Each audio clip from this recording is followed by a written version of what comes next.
Imagine if you could change your life by improving just 1% daily. It might sound small, but what if I told you that these tiny changes could lead to massive transformations over time? Stay with me, because today we're diving into Atomic Habits by James Clear, where you'll uncover how small habits can lead to big changes. Changes you might never have imagined before. You might be wondering, how do tiny habits change my life? Well, that's exactly what we'll explore today. But here's the kicker. It's not about motivation. It's about creating a system for success that works for you. Once you understand these ideas, you'll be ready to take action and transform your life. Starting today. Before we dive into the details, let's talk about James Clear himself. Clear is one of the top experts in habit formation and personal growth, and his work has been featured in the New York Times, Time, and the Wall Street Journal. What makes his approach different is that he doesn't just tell you to be more motivated or try harder. He gives you practical, step-by-step guidance on how to make lasting habits work for you. It's simple, actionable, and something you can start doing right now. Clear's main point in Atomic Habits is that it's not the big, overwhelming changes that matter most, but the small ones. The ones you can do every day without feeling like you're making a huge sacrifice or putting in monumental effort. You can build lasting success with small habits that, when stacked together, make all the difference. Now that you know what's in store, let's jump into the first chapter and start building the habits that will change your life. But before you rush ahead, I want you to ask yourself, what small habit can I start today that could change the direction of my life? Keep that question in mind as we go through the next few chapters. I'll also share some simple steps along the way to help you implement this in your own life. Chapter 1. The Power of Atomic Habits. Imagine you're standing at the foot of a mountain. The peak seems so far away, and the climb looks impossible.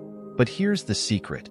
You don't have to conquer the whole mountain at once. What if I told you that every small step, no matter how tiny, gets you closer to the summit? This is the power of Atomic Habits. James Clear introduces us to the idea that tiny improvements every day, even 1%, can lead to monumental changes. Think of it like compound interest. You start small, but the effects build up, gaining momentum. It's not about perfection. It's about making consistent, incremental improvements. For instance, Michael Phelps didn't train every day to break records. He trained to get a little bit better every day. It wasn't about making huge jumps. It was about the small, consistent actions that led to his extraordinary success. Or think of Jerry Seinfeld, one of the world's most successful comedians. His secret was simple. He wrote one joke every day and marked an X on his calendar for every day he wrote. Those tiny, consistent actions eventually led him to become a comedy legend. Now think about your own life. What if you made just one small improvement today? One extra minute of exercise, one healthier meal choice, one more page in the book you've been wanting to read. These small actions will add up, and over time, they'll lead to massive transformations. Here's the key takeaway. It's the small, consistent steps that matter. So ask yourself, what's the smallest habit I can start today that will lead me toward my bigger goals tomorrow? Chapter 2. How your habits shape your identity. Let's take a moment and think about Muhammad Ali.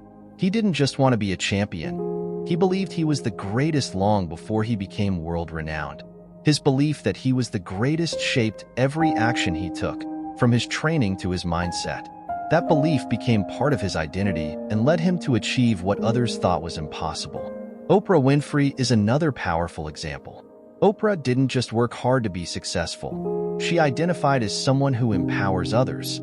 Her actions and habits aligned with this identity, and that's how she became the global icon we know today. James Clear explains that habits shape who you are. They're not just actions you take. They're the reflection of your identity. So, if you want to change your habits, you must change how you view yourself. Don't just focus on the outcome. Focus on the person you want to become. For example, if you want to get fit, don't just say, I want to lose weight. Instead, start identifying as someone who is healthy and enjoys exercise. This small shift in mindset will make your habits fall into place. Remember, your habits shape your identity, and your identity shapes your actions. By focusing on who you want to become, you can make lasting change. Chapter 3. How to build better habits in 4 simple steps. Building new habits can feel challenging, right? Have you ever wondered why some habits are easy to start but hard to keep, while others seem nearly impossible to even begin? James Clear explains that every habit follows a cycle: cue, craving, response, and reward. Let's break it down. The cue is the trigger that sets the habit in motion. It could be external, like seeing your gym clothes, or internal, like feeling stressed. Craving is the desire or motivation behind the habit. It's the feeling or outcome you want. The response is the action you take to fulfill that craving, and the reward is the satisfaction you get afterward. But here's where it gets interesting. By understanding this habit loop, you can make the good habits irresistible and the bad habits difficult. How? Try habit stacking. Combine a new habit with something you already love. For example, if you enjoy podcasts, listen to one while going for a walk or doing a workout. Another key strategy is reducing friction. Make it easier to start the habit. Want to read more? Leave a book on your pillow so it's the first thing you see when you go to bed. The simpler you make it to start a habit, the more likely you are to follow through. Building habits isn't about giant leaps. It's about creating small, sustainable changes. The more you repeat these actions, the more they become ingrained in your routine. Chapter 4. The Man Who Didn't Look Right. Imagine waking up one day and realizing you can't recognize even the simplest tasks. Strange, right? But that's exactly what happened to a man who suffered a brain injury that took away his ability to recognize everyday tasks. Yet, despite the injury, he still performed them automatically. This story illustrates just how powerful habits can be. They're automatic behaviors that we perform without even thinking about them. When you repeat something enough, it becomes ingrained in your brain, like driving a car. At first, it requires concentration, but eventually, it becomes second nature. But here's the exciting part. We can rewire our habits. By understanding how our brains store habits, we can reprogram them to serve us. The key is repetition. The more you do something, the more it becomes part of you. So, if you're stuck with a bad habit, don't be discouraged. You have the power to change it. Start with small, consistent actions, and slowly rewire your brain for success. Chapter 5. The First Law. Make it obvious. Have you ever tried to build a new habit, only to find yourself slipping up after just a few days? This is something that happens to nearly all of us, and it often happens because we fail at the most crucial step in forming a new habit, making the cue obvious. Let's take Sarah's example. She always had the best intentions to get up early for a morning workout, but for some reason, it just never worked out. She wanted to run 3 times a week, but every morning, she'd talk herself out of it. She convinced herself she was too tired or had too many things to do. It seemed impossible, and her dream of becoming a morning runner faded. Then one day, Sarah read about the concept of making the habit cue obvious. The very next morning, she decided to change things up. She put her workout clothes right on top of her dresser and placed her running shoes and water bottle right next to her bed. The moment she opened her eyes, her workout gear was in her line of sight. And it worked. Instead of talking herself out of it, she was instantly reminded of her goal. Her workout gear was right there in front of her, and the visual cue decided for her. No convincing was needed. This is the essence of making the habit cue obvious. The clearer the trigger for your habit, the less mental energy you need to put into it. When you make the cue obvious, you don't have to fight with yourself. The action is almost automatic. So how can you make your cues more obvious? Maybe you want to start reading more. Leave a book on your pillow to remind yourself to read before bed. Or if you're trying to drink more water, put a bottle on your desk or by your bed. Make the cue so clear and visible that it sparks the action automatically. The more obvious the cue, the more likely you are to act. The key is to design your environment to help you succeed by reminding you of the habit you want to form. Chapter 6. The Second Law. Make it attractive. Now that you've set up your habit cue and made it obvious, you need to tackle the next hurdle. How do you make the habit attractive? The second law of habit building is straightforward. Make it enjoyable. Make it rewarding. Make it something you look forward to. Because let's face it, if a habit doesn't feel good or rewarding in some way, you won't stick with it. Let's say you've started a new exercise routine. You know it's good for your body, but if it feels like a tedious task, you'll eventually abandon it. But what if you change the approach? Instead of just working out in silence, you decide to listen to your favorite music or podcast while you exercise. Suddenly, your workout feels less like a chore and more like an opportunity to enjoy something you love. This is what Clear refers to as habit stacking, pairing a new habit with something you already enjoy. If you love podcasts, for example, make a rule that you can only listen to your favorite episodes while you work out. Now, the workout isn't just about moving your body. It becomes an enjoyable experience, all because you've paired it with something pleasurable. The same strategy applies to other areas of life. If eating healthy is your goal, make the process more enjoyable by watching your favorite TV show while you prepare your meals.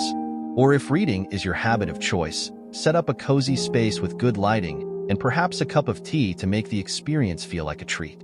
When the habit is attractive, it's not something you dread. It becomes something you look forward to. And the more enjoyable the experience, the more likely it will stick. Chapter 7.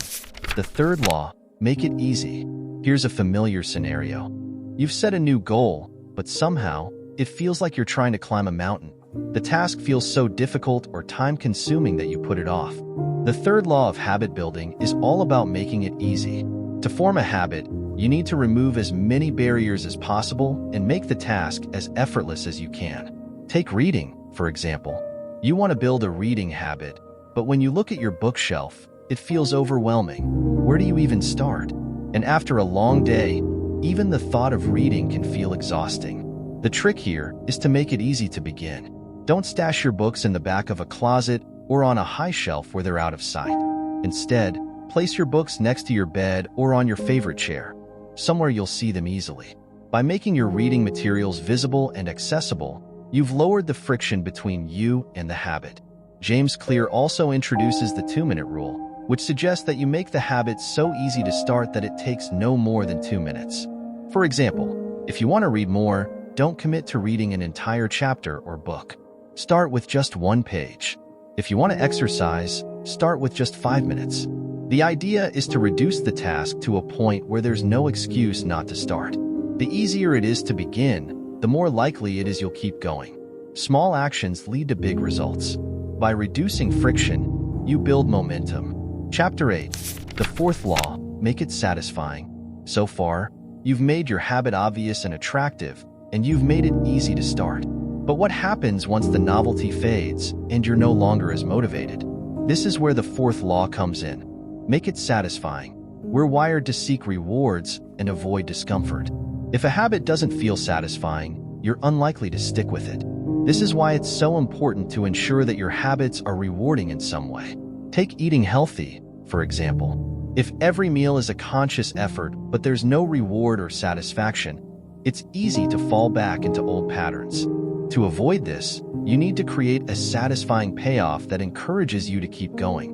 One of the best ways to make a habit satisfying is to track your progress. Clear recommends using a habit tracker, a simple tool where you mark off each day you complete your habit. Each time you check off a box, it's like giving yourself a small reward. Over time, seeing all those check marks builds momentum and reinforces the behavior. Think about your fitness journey. Every time you meet your exercise goal, you mark off another day on your calendar or app.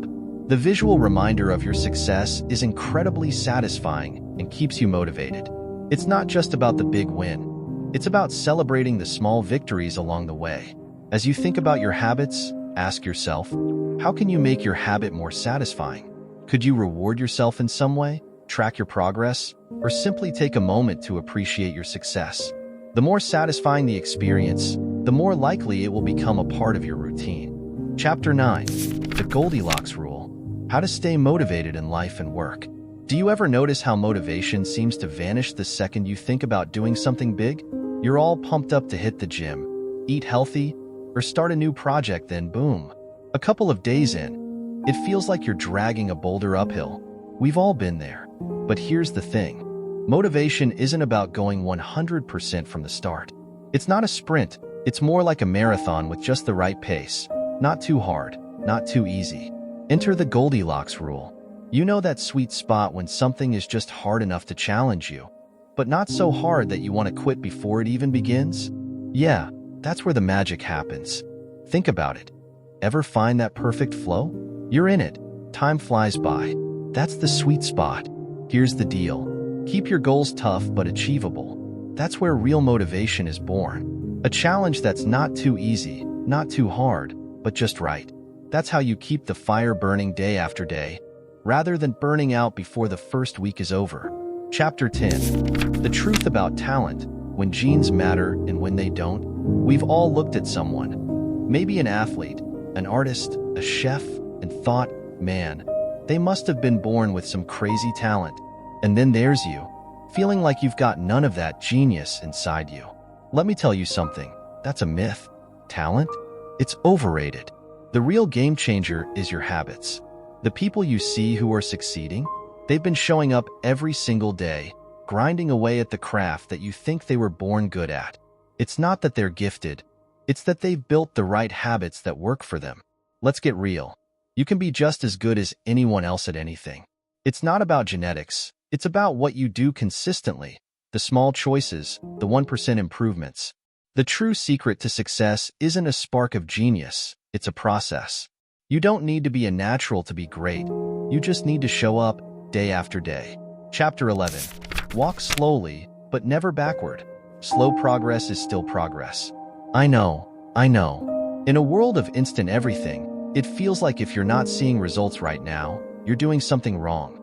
But trust me, slow progress is the most sustainable kind. What if I told you that real growth isn't a massive leap forward, but a series of tiny, consistent steps? If you want to build something that lasts, you've got to take the long road. Sure, it's easier to sprint. Who wouldn't love a quick win? But that's when burnout strikes. The key is to build habits that grow with you over time. It's like planting a tree. It's not about trying to make the tree shoot up overnight. It's about watering it every day, taking small steps to nourish it. The results will follow, slowly but surely. But you have to keep moving forward. Chapter 12. The secret to results that last. We all know how it feels to go all in on something.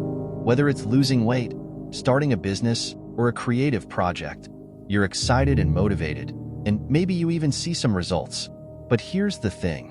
That all-or-nothing mentality, it doesn't work long-term. It's not about making huge changes. It's about making small changes that you can stick with forever. Think about it. If you want real change, you have to shift your identity. Want to lose weight? Don't focus on, I want to drop 20 pounds. Start thinking, I'm the kind of person who makes healthy choices every day.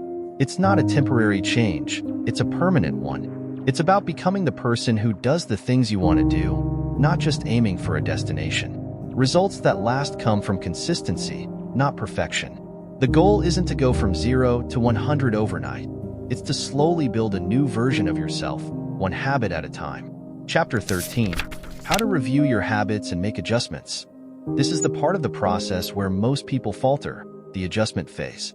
You've started a habit and things are moving along.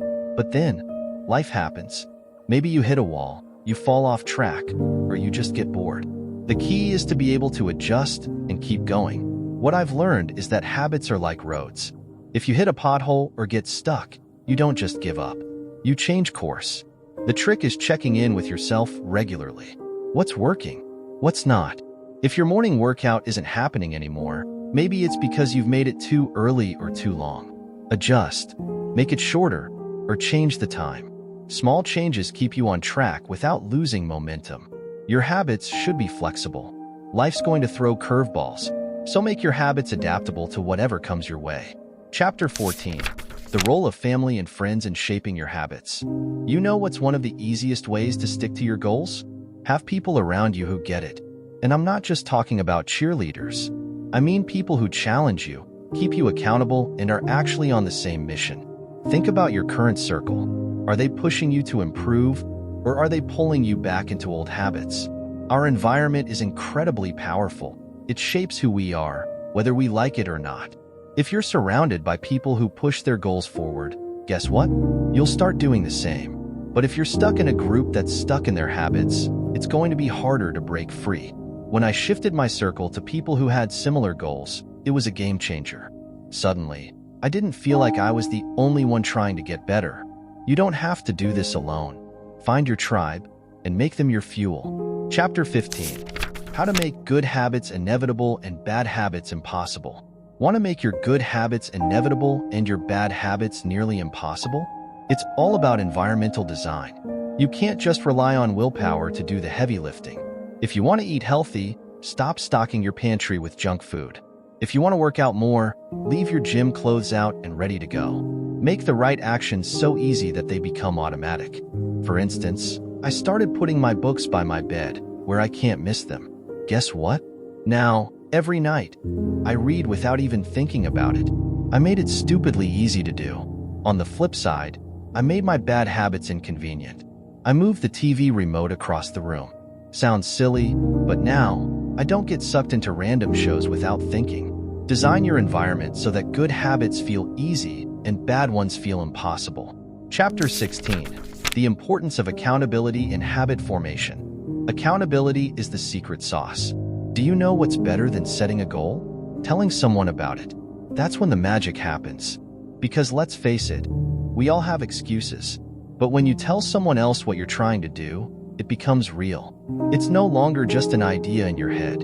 You've just told someone else, and now they're waiting to see if you show up. The thing is, accountability isn't just about making you feel guilty. It's about creating a relationship where you get to share your wins and struggles. You get support. You get that little nudge to keep going. It's like having a teammate cheering you on. So, find someone who will check in on you, someone who won't let you slide. That little bit of extra pressure will help you stick to your habits, and it'll feel great when you finally hit your goals. Chapter 17. How to go from being a novice to an expert. Think back to when you first learned to ride a bike. At first, you were wobbly, unsure of yourself, and constantly afraid of falling. But after consistent practice, your muscles learn the rhythm, and your body adapts to the movements. Eventually, you were riding like a pro, and it felt effortless. You had mastered the skill. This process of moving from novice to expert is no different when it comes to building any new skill or habit. The key isn't about finding a shortcut or waiting for a breakthrough. It's about consistent, deliberate practice. This is the essence of what James Clear refers to as deliberate practice. Take Serena Williams, for example, one of the greatest tennis players in history. Her success wasn't just about raw talent. It was about decades of deliberate practice. From a young age, she focused on the basics: serving, positioning, footwork, and consistency. With each small adjustment, she improved, and over time, those small steps add up to extraordinary skill. Mastering anything is about focusing on the fundamentals, not rushing into advanced techniques. When you focus on one small part of the skill and practice it deliberately, you'll improve faster than if you try to master everything at once. Start with the basics and build from there. As Clear says, the best way to get better at something is to break it down into small, manageable parts and keep improving each one. Chapter 18. The truth about talent. Talent is overrated.